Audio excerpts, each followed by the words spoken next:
السلام عليكم ورحمة الله وبركاته، حياكم الله. أجبرنا على خوض معركة كنا نبتعد عنها كثيرا خلال عام كامل.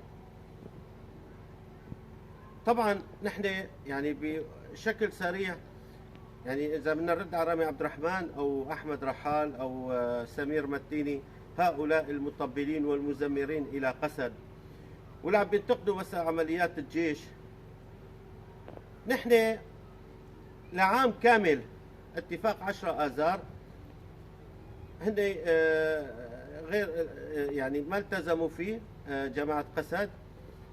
خروقات لأكثر من 150 اتفاق، هن يخترقوا الاتفاقات ويرجعوا اللي خربط في الطريق من شبابنا يعتقلوه ويأسروه وإلى آخره بأحياء حلب. للحظات الأخيرة حاولت القيادة أنه ما يصير سفك دماء، إلا هم أصروا على سفك الدماء وأصروا على القتال وأصروا على جر الجيش العربي السوري إلى هذه المعركة. نسأل الله سبحانه وتعالى أن يتقبل شهدائنا.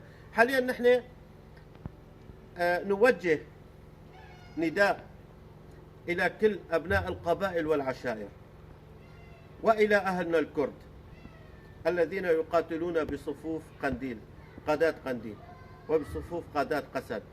ابتعدوا عن هؤلاء المجرمين، ابتعدوا عن هؤلاء العصابات وهؤلاء المافيات. هؤلاء لا يهمهم شيء، هؤلاء صرفوا وبزخوا على أنفاق وبنوا قصور أنفاق ليحافظوا عن حياتهم، ولكن بالمقابل ما قدموا شيء للشعب اللي كانوا حاكمينه واللي كان تحت سيطرته. شوفوا يعني زفت شارع، أسعار المحروقات، أسعار الخبز، أسعار وإلى تضاهي عنا نحن أسعار إدلب اللي نحن عم نستوردها وهن المنبع عندهم.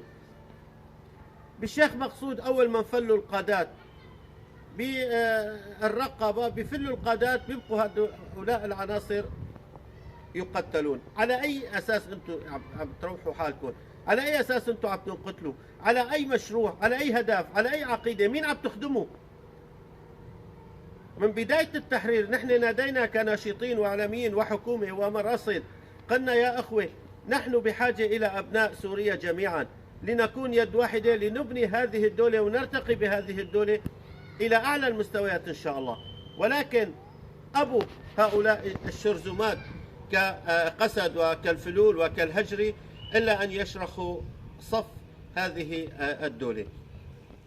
نرجع نأكد، نوجه النداء إلى أبناء القبائل والعشائر، إلى أبناء أهلنا الكرد، إلى من كل يقاتل في صفوف قسد بالصف الثالث، الصف الرابع والصف الخامس، ابتعدوا عن هذه العصابة، ألقوا أسلحتكم.